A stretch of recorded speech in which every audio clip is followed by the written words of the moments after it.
Hello everyone, welcome to the institute of professional accountants.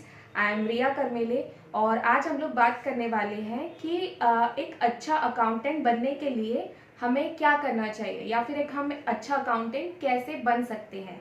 So without wasting the time let's start the video.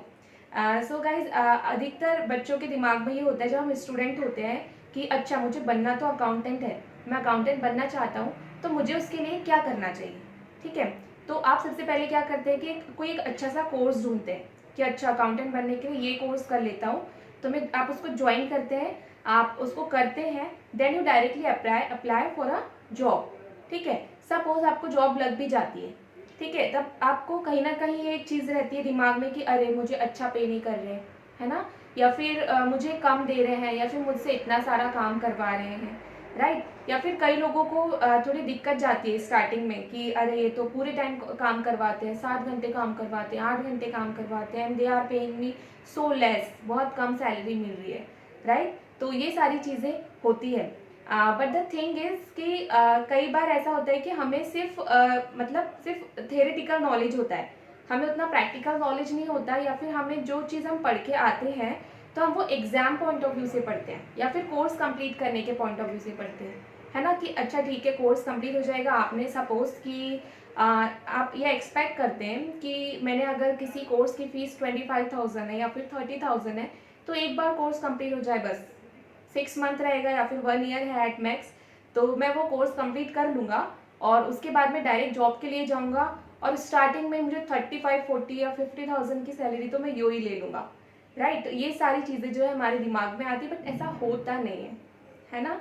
तो उसका reason ये होता है कि हम जो है सिर्फ थेरेटिकल एस्पेक्ट्स पढ़ते हैं। हमें अगर कोई ऐसा अकाउंटिंग का कोई सम सॉल्व करने के लिए देगा कोई चीज़, तो हम उसे बहुत अच्छे से कर सकते हैं, है ना। कई बच्चे academically they are very strong, percentage भी बहुत अच्छे होते हैं, प्रैक्टिस भी बहुत अच्छे से करते हैं, बट उससे प्रैक्टिकल एस्पेक्ट्स में अगर किसी कंपनी या किसी फर्म की बात करूँ तो उसमें कैसे काम होता है या कैसे काम किया जाता है वो उन्हें नहीं पता होता।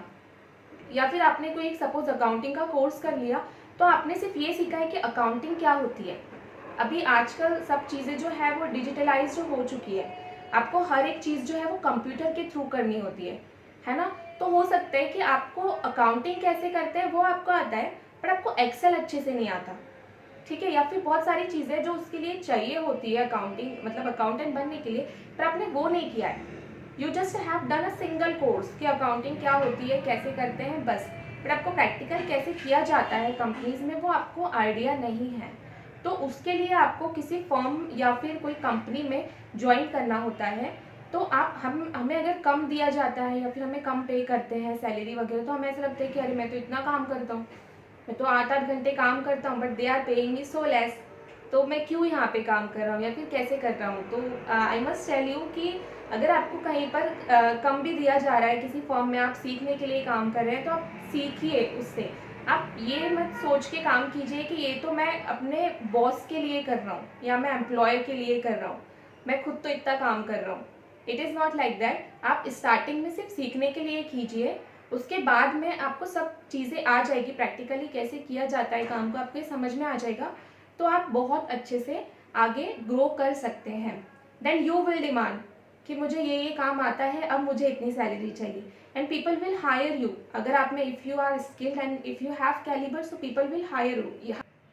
सो let me share some facts with you कि 2020 के डाटा के अकॉर्डिंग हमारे इंडिया में जो एमएनसीज थी, मल्टीनेशनल कंपनीज, वो 19,90,000 थी। नाउ इमेजिन गाइस कि आपके लिए कितनी सारी अपॉर्चुनिटीज़ हैं। जो मैंने एमएनसीज बताई है वो तो मतलब that also divided in different thing, मतलब वो भी companies limited by shares, companies limited by guarantee, unlimited companies, इतने टाइप की कंपनीज होती है।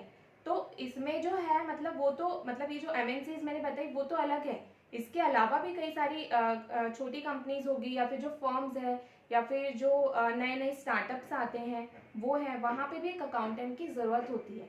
और एक कंपनी में अगर एक अकाउंट डिपार्टमेंट होता है या फाइनेंस डिपार्टमेंट होता है, तो वहाँ पे भी मिनिमम 20, 40 या it depend on the size of company और it depends on the services of company कि वो क्या काम कर रहे हैं, उसके अकॉर्डिंग फाइनेंस डिपार्टमेंट में जो है वो एम्प्लॉयज़ रखते हैं या फिर अकाउंटेंट रखते हैं। तो आप ये सोचिए कि आपकी कितनी वैल्यू है। Just understand the value of accountant. बस आपको क्या करना है कि ये जो जॉब्स आपके लिए आ रही है या जो ये जो कंपनीज है, आपको you have to just grab it. आपको इतना कैलिबर होना चाहिए आप में, या फिर आप इतने स्किल्स होने चाहिए कि आपको वो कंपनी अपॉइंट करे। So that is the thing. तो ये सारी चीज़ें हैं जो एक अच्छे अकाउंटेंट बनने के लिए इम्पॉर्टेंट होती है। सबसे मेन यही है कि आपको प्रैक्टिकल एस्पेक्ट्स जो है वो पता होना चाहिए, और अपॉर्चुनिटीज़ बहुत सारी है। मतलब नाउ डेज अकाउंटेंट बनने के लिए जो मतलब आपको जो मेहनत करनी होती है वो बहुत ज़्यादा नहीं है। आपको बस छोटी छोटी चीज़ें जो है वो सीखना है, और हर दिन कुछ ना कुछ सीखना है। And you have many opportunities, but आपको सिर्फ उससे लेना आना चाहिए, जिसके लिए आपको एक अच्छा अकाउंटेंट बनने की ज़रूरत है।